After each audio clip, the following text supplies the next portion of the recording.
తెలంగాణ ప్రజా ప్రతినిధులకు టీటీడీ శుభవార్త చెప్పింది. ఇకపై తెలంగాణ ఎంపీలు, ఎమ్మెల్యేలు, ఎమ్మెల్సీలకు వారానికి 2 సిఫార్సు లేఖలకు సీఎం చంద్రబాబు అంగీకారం తెలిపారు. వారానికి 2 వీఐపీ బ్రేక్ దర్శనాలకు అనుమతిచ్చారు. వారానికి 2 సుపథం దర్శనం సిఫార్సు లేఖలకు అనుమతిస్తూ నిర్ణయం తీసుకున్నారు. టీటీడీ చైర్మన్ సీఎంతో జరిగిన భేటీలో ఈ కీలక నిర్ణయం తీసుకున్నారు బాబు.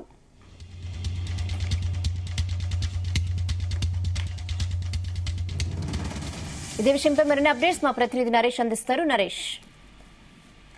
Thank you Rehan. అంటే సీఎం చంద్రబాబుతో టీటీడీ చైర్మన్ బిఆర్ నాయుడు సమావేశం అయితే అయ్యారు. ఈ యొక్క సమావేశంలో అయితే మాత్రం తెలంగాణ ప్రజాప్రతినిధుల సిఫార్సు లేఖలపై అయితే మాత్రం ఆయనతో చర్చించినట్టుగా కూడా తెలుస్తుంది. వారానికి 4 సార్లు తెలంగాణ మంత్రులు, ఎమ్మెల్యేలు, ఎమ్మెల్సీ, ఎంపీల యొక్క సిఫార్సు లేఖలకు సంబంధించి అయితే మాత్రం 2 సార్లు బ్రేకులు, 2 సార్లు 300 రూపాయలు అంటే సుపథం సంబంధించినటువంటి లేఖలకు అయితే మాత్రం ఆమోదం కూడా తెలిపినట్టుగా తెలుస్తున్నటువంటి పరిస్థితి అయితే ఉంది. ఎందుకంటే ఇంతకు ముందుగా గత ఉమ్మడి ఆంధ్రప్రదేశ్ లో ఉన్నప్పుడైతే మాత్రం తెలంగాణ ఆంధ్రప్రదేశ్ అయితే మాత్రం అన్ని సేవలతో పాటుగా దర్శనాలు కూడా ఒకే విధంగా కూడా ఉన్నాయి. తర్వాత రాష్ట్రం డివైడ్ అయిపోయిన తర్వాత, అంటే రాష్ట్రం విడిపోయిన తర్వాత అయితే మాత్రం ఆంధ్రప్రదేశ్ సంబంధించినటువంటి ప్రజాప్రతినిధులకు మాత్రమే అన్ని లేఖలు అయితే మాత్రం యాక్సెప్ట్ చేస్తున్నటువంటి పరిస్థితి అయితే ఉంది. గత 10 ఏళ్లుగా చూస్తుంటే కూడా తెలంగాణకు సంబంధించినటువంటి సెల్ఫ్ గా, అంటే దేశంలో మొత్తం కూడా ఎవరైనా సరే సెల్ఫ్ గా వచ్చేటువంటి ప్రజాప్రతినిధులకు మాత్రమే ఒక ప్రియారిటీ ఇస్తూ కూడా దర్శనం అయితే కల్పిస్తుంది టీటీడీ. దీనికి సంబంధించి కూడా పక్క రాష్ట్రం, ఒకే రాష్ట్రం నుంచి విడిపోయినటువంటి అన్నాదమ్ములుగా ఉన్నటువంటి రాష్ట్రం తెలంగాణ. అటువంటి రాష్ట్రానికి సంబంధించినటువంటి ప్రజాప్రతినిధులు వచ్చినప్పటికీ మేము వచ్చేటువంటి సిఫార్సు లేఖను కూడా మీరు తిరస్కరిస్తున్నారనేసి చాలా మంది ఇప్పటికే చేసినటువంటి ఆరోపణలు చేసినటువంటి పరిస్థితి అయితే ఉంది. దీని ద్వారానే గత అంటే ఇప్పటికి సంబంధించి చూస్తుంటే మాత్రం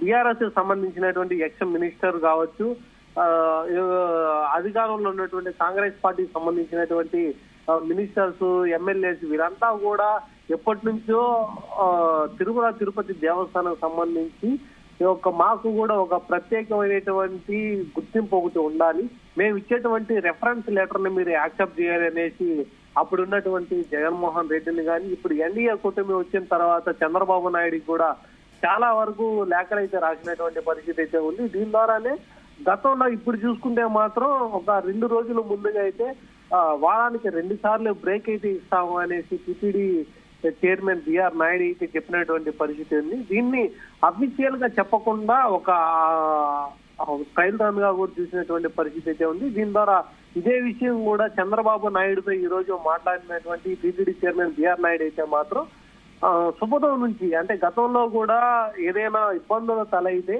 వాళ్ళ యొక్క దర్శనాలు కూడా సుపథం నుంచి పంపించే విధంగా కూడా కోరడం అయింది అనేసి చెప్పారు. అదేవిధంగా ఇప్పుడు తెలంగాణ నుంచి వచ్చేటువంటి ప్రజాప్రతినిధులు కానీ వారి యొక్క లేఖలతో, అంటే రెఫరెన్స్ తో, సెల్ఫ్ కాకుండా కుటుంబ సభ్యులతో కాకుండా వారు ఇచ్చేటువంటి రెఫరెన్స్ లేఖలతో అయితే మాత్రం, అంటే సిఫార్సు లేఖలతో వచ్చేటువంటి వాళ్ళు అయితే మాత్రం వారానికి 2 సార్లు 300 రూపాయల దర్శనం, అంటే సుపథం నుంచి మరొక 2 దర్శనాలు బ్రేక్, విఐపి బ్రేక్ దర్శనాలు అయితే మాత్రం మనం కన్ఫర్మ్ చేస్తున్నాం అనేసి కూడా చెప్పినటువంటి పరిస్థితి. దీనికి సంబంధించి కూడా ఈ రోజు ఏపీ రాష్ట్ర సీఎం చంద్రబాబు నాయుడు అయితే మాత్రం టీటీడీ చైర్మన్ బిఆర్ నాయుడు అయితే సమావేశం వేశారు. ఇదే వ్యవహారం కూడా మాట్లాడినట్టు కూడా తెలుస్తుంది. ఈ యొక్క మాట్లాడినటువంటి అంశం కూడా విజయవంతంగా కూడా సక్సెస్ఫుల్ అయినట్టుగా కూడా తెలుస్తుంది. చంద్రబాబు నాయుడు ఓకే కూడా చెప్పారు. తెలంగాణ నుంచి వచ్చేటువంటి ప్రజాప్రతినిధులకి 300 రూపాయల దర్శనం, అంటే సుపథం దర్శనం, అలాగే విఐపి దర్శనాలు అయితే మాత్రం ఆమోదించినట్టుగా కూడా తెలుస్తుంది. దీని ద్వారా తెలంగాణ నుంచి వచ్చేటువంటి భక్తులు అయితే మాత్రం వారానికి 4 సార్లు, అంటే హ్యాపీగా వచ్చేటువంటి పరిస్థితి అయితే కూడా నెలకొందనేది చెప్పాలి. గతంలో చూసుకుంటే ఇప్పుడు ఒక ఆంధ్రప్రదేశ్ రాష్ట్రాన్ని డివైడ్ అయిన తర్వాత, తెలంగాణ ఆంధ్ర డివైడ్ అయిన తర్వాత 10 సంవత్సరాలుగా కూడా ఇద్దరికి కమ్యూనికేషన్లు కూడా చాలా వరకు తగ్గిందనేసి చూడాలి. ఇప్పుడైతే మాత్రం ఆంధ్రప్రదేశ్ లో ఉన్నటువంటి ప్రపంచ ప్రఖ్యాతిగాంచినటువంటి తిరుమల తిరుపతి దేవస్థానంలో శ్రీవారి దర్శనానికి ఆంధ్రప్రదేశ్ రాష్ట్రం కూడా సరిసమానంగా అంటే వారి యొక్క ప్రజాప్రతినిధుల లేఖలో కూడా ఆమోదించడం అనేది ఒక గొప్ప చారిత్రాత్మకంగానేటువంటి విషయం కూడా అయినట్టు కూడా తెలుస్తుంది. దీనికే చంద్రబాబు నాయుడు ఇంతకు ముందుగా గత 5 ఏళ్లు గ్యాప్ ఇచ్చిన తర్వాత కూడా తన ఒక లేఖల్లో కూడా ఓకే చేసినట్టు కూడా తెలుస్తుంది. బిఆర్ నాయుడు కూడా మీడియా సంస్థలకు సంబంధించినటువంటి వ్యక్తి, తను మీడియా సంబంధించినటువంటి వ్యక్తి కాబట్టి ఇలాంటి విషయాలంతా కూడా చంద్రబాబు నాయుడు దృష్టికి తీసుకెళ్లి ఒక పరిష్కారం చేసినట్టుగా కూడా తెలుస్తుంది రహానా. అట్లాగే ఇప్పుడు వరకైతే మాత్రం గతంలో యొక్క లేఖలైతే మాత్రం తిరస్కరించారు. ఇప్పుడు మాత్రం వారానికి 2 సార్లు అయితే మాత్రమే విఐపీ బ్రేక్లు అయితే తీసుకుంటామని చెప్పారు. ఇప్పుడు చంద్రబాబు నాయుడుతో భేటీ అయిన తర్వాత వారి యొక్క నిర్ణయం కూడా ఏమైందంటే వారానికి 2 సార్లు విఐపీ బ్రేక్, 2 సార్లు 300 రూపాయల దర్శనాలు, ఈ 2 కూడా ఆమోదించినట్టుగా కూడా తెలుస్తున్నటువంటి పరిస్థితి అయితే ఉంది.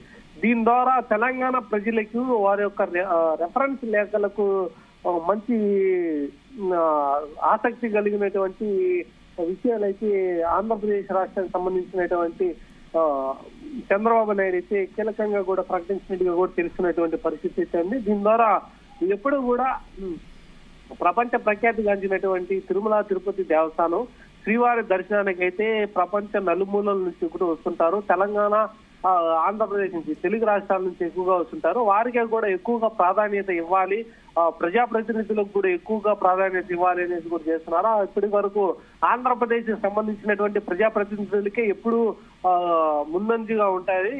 తెలంగాణ ప్రజాప్రతినిధులకు కూడా పక్కన పెడేస్తారనేసి ఇప్పటికే శ్రీనివాస్ గౌడ్, మాజీ మంత్రి, బీఆర్ఎస్ నేత, అతను కూడా ఇప్పుడు వరకు ఒక హాట్ టాపిక్ కూడా మారినటువంటి పరిస్థితి అయితే ఉంది. దాని తర్వాత కొండా సురేఖ కూడా మాకు శ్రీశైలం కూడా దక్కలేదు, తిరుపతి అసలే మాకు దక్కదు, శ్రీశైలం మాకు తెలంగాణలో కలపాల్సిందే, మాకు కలపలేదు అనేసి కూడా తీవ్ర వ్యాఖ్యలు అయితే చేసినటువంటి పరిస్థితి అయితే ఉంది. ఈ యొక్క ఫేమస్ అయినటువంటి దేవాలయాలకి కూడా తెలంగాణ కలపలేదు. ఇంత ముందుగా ఉమ్మడి ఆంధ్రప్రదేశ్ లో ఉన్నప్పుడు కూడా ప్రజలు మా యొక్క ఉమ్మడి ఆంధ్రప్రదేశ్ ప్రజలు ఎక్కువగా కూడా దర్శించేటువంటి దేవస్థానాలకి ఇప్పటికి మనం ఒక ప్రత్యేకమైనటువంటి గుర్తింపు ఒకటి ఇవ్వాలి అనేసి కూడా చేస్తున్నటువంటి పరిస్థితుల్లో కూడా ఇటువంటి నిర్ణయం కూడా తెలంగాణ ప్రజలకి ఒక అరుదైన అవకాశం కూడా భావించాలి. Okay Naresh, thanks for the updates.